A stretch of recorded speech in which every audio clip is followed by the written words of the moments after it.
The stage is yours. Thank you very much, and thanks for having us today. We make a short journey to the electric connector industry, and it's, by the way, an important one. We are located in East Westphalia, and we make more than €1 billion turnover. And next to us, there are 3 to 4 other companies who are doing the same, with electrical connectors as well as cabinet products. So it's a relevant industry. So let's jump into the electrical connector part itself. It has more or less 4 functionalities. The one is to protect, to secure, to isolate, and to conduct. From top to bottom, we see the housing. It just has to protect from water, from dust. Then we see the bolts to secure, because we have some clamping devices to keep the connector in place. We have, of course, the isolation part where we inject the single contact pins. And as you can see here on the right, the typical application is to interconnect the cabinet with a machine. And if you would like to configure a solution, you have a look into our catalog, and you will see a short description of our product with a lot of abbreviations. That means we name there a lot of standard and norms. You can see here as well the CE certificate. We can see it's valid for ship industry. So what we are always doing, we're selling a certain product, but we always are selling the certificates as well. So we have the product and the certificates always in combination. That's typical for our industry. But that is also somehow conflicting with the fact that we have this beautiful, agile, additive manufacturing series production world, where we say we are flexible during the entire lifetime. So from the idea of the product due to the first designs and the prototypes, the first samples which go to the customers, everything is more or less agile. But for us as an industry, we do this expensive certification tests. It's massive costs, so we have always, in case we go to series production, a design freeze, and that is a bit conflicting with this AM world. And we also have specific requirements, because we test our products to the limit. That means we have a lot of flammability tests, as you can see on the right, and on the left-hand side we see this glow wire ignition test, and all these tests should just show that our components in the cabinet don't turn the cabinet into a fireplace. That's really specific, so flame retardancy is a big, big issue. And here we already have solutions. So if we have a look what our 2 base materials, we have the plastic and the copper. For plastic, we have the flame retardancy issue solved. We have the printing technology. Currently, we go with the Cubicure technology. We have a lot of know-how already on pre- and post-processing, but somehow the bottleneck is currently that we don't have an industrialized post-processing. So the title today is Our Way to 6 Million Electrical Connectors which are additive manufactured. For 6 million connectors, in the end, you need a really resilient post-processing with minimum manual work. In case of copper, it's a bit different. So we have the materials, and of course we have the printing technologies. But in the end, we need a certain roughness of our products, of these copper parts. And we are currently experimenting a lot on the treatment, on the post-processing side, in case that we get transition resistance, so in German Übergangswiderstand of our products in a range that it works and that it doesn't change. So we need a minimum transition resistance in terms of we plug and deplug it once, 10 times, 20 times, 30 times. So it's not allowed to change. And that is currently a bit challenging. If the products or the copper parts look like this, we have the high roughness, so a lot of pre-treatment is necessary. For the plastic parts, as I said, we typically go with the Cubicure material, so that is everything is sufficient. Oh, pardon me, one slide behind.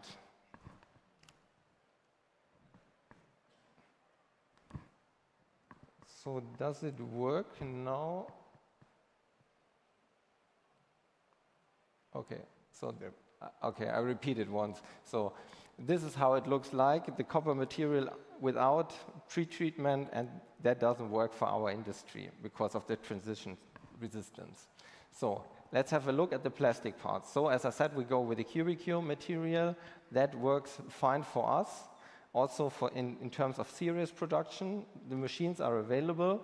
We are a bit struggling with the elongation of 2.4% because we have latching hooks typically in our product, so Rasthaken. So therefore, we have to design it in a way that it works properly. But to summarize, where we currently stand is we have the technology. So this is the stairway to AM heaven. We have the technology machines available. We see we have serious production also available, but in the end, we have a lack of industrialized post-processing.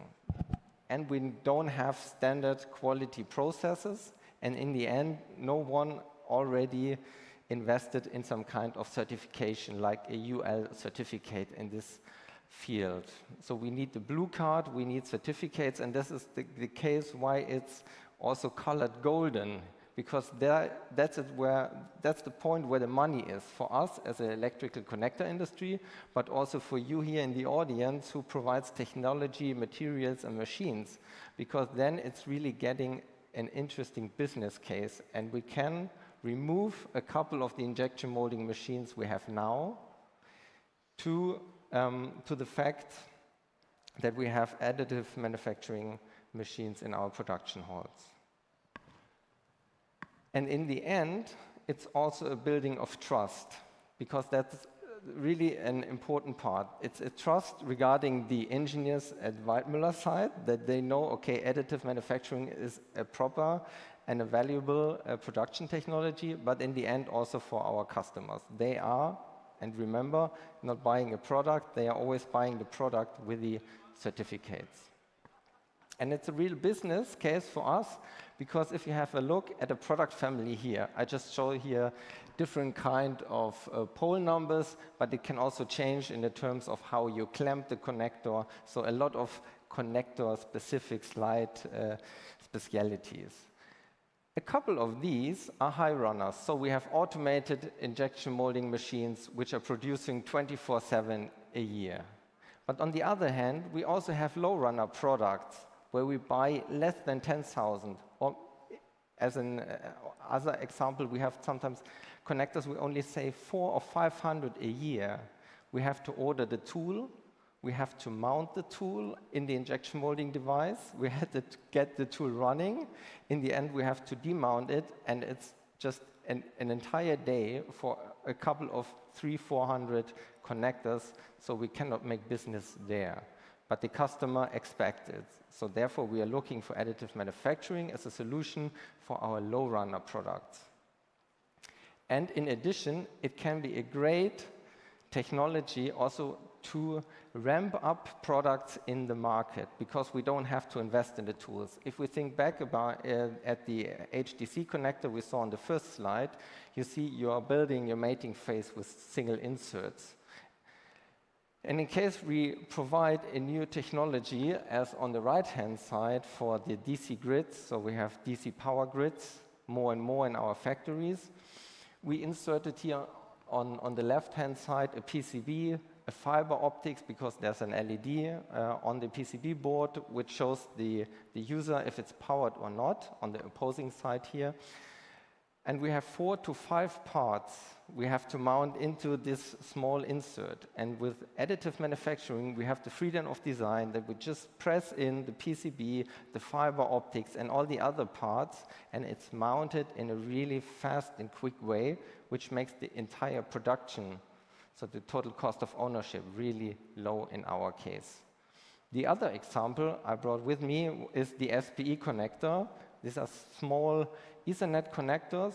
We just use the aluminum connectors and build them into additive manufactured plastic parts. We just clamp them in and it's working. Why is that so important? We are an SPE system provider, and the customer always expects that we provide this technology in all our 56,000 products in the end. So we have always this low runner products we want to manufacture in an additive way. And that is the reason why these products you see here are produced by Weisser. Weisser is primarily an injection molding company which is really thrilled about additive manufacturing. They are talking the same language as us, and therefore we have this strong cooperation. And Alexander will now tell you what's his vision.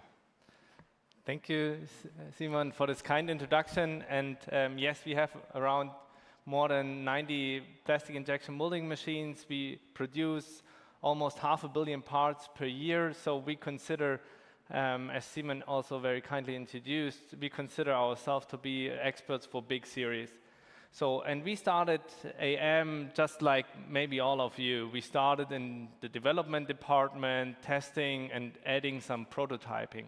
But it completely changed today, for example, with the cooperation with Weidmüller, because we are now moving into the industrial additive manufacturing, the AIM part.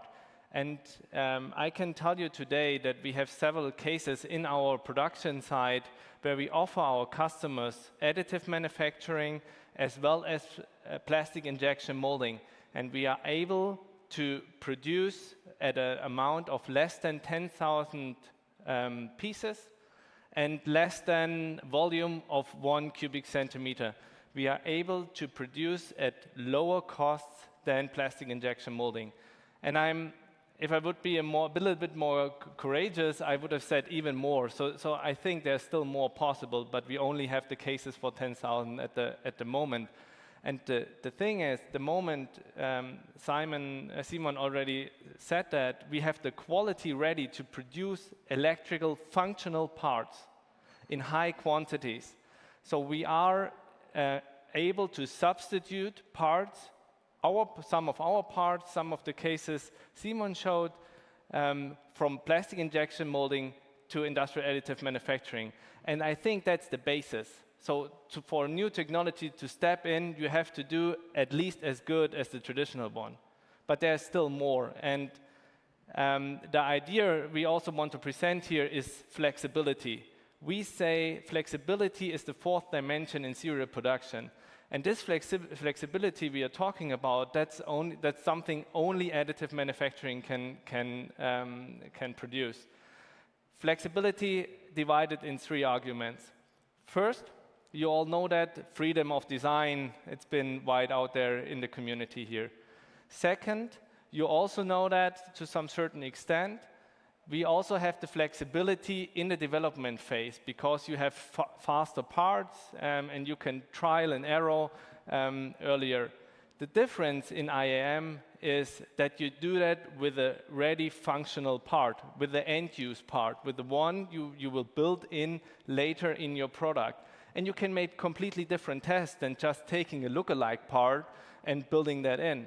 Okay, that's a completely other world, and I'm very proud that we can say today that we are even producing Series A parts for the automotive industry at the moment. So who of you are related to the automotive industry?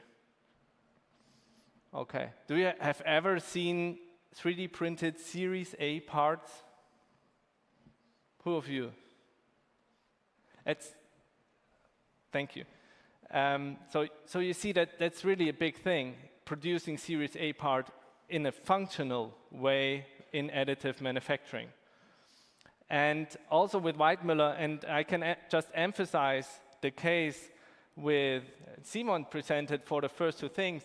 So the product Simon presented is not producible in plastic injection molding. Okay, they really understood what additive manufacturing is about.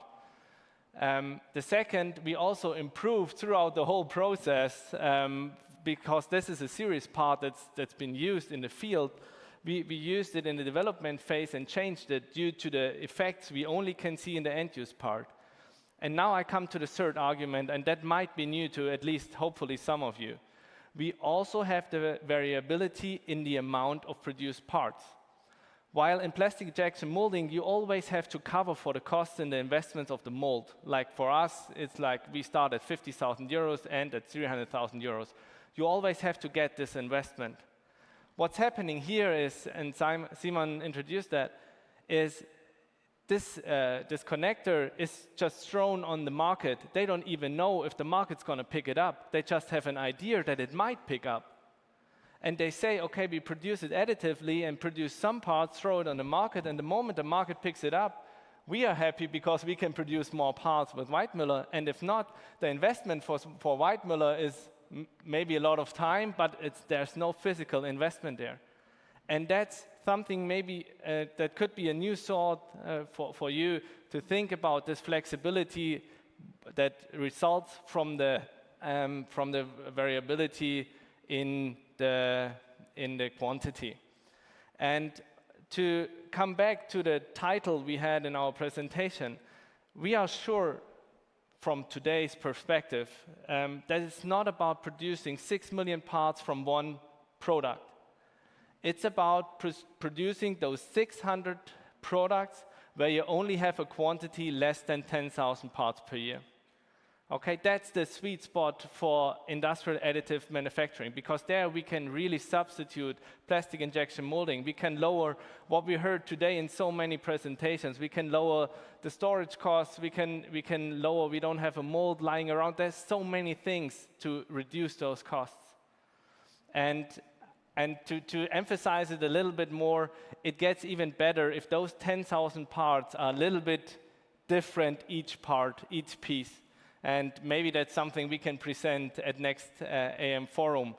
And just to finish real quick my presentation, I just pick up on the point that Simon said. The very important thing, and we want to really shout that out to the audience, is the trust. We need more trust in the community and in the industry. And then we come to our final slide, and we hope that we can address this to you, that we rather should stop prototyping. We should start industrial additive manufacturing by getting from the playground, that sometimes additive manufacturing is still in, to a more reliable, a trustworthy and repeatable process that generates trust. And I think when we are there, we have a lot of answers in additive manufacturing to sustainability and also to the economic challenges we are facing. Thank you.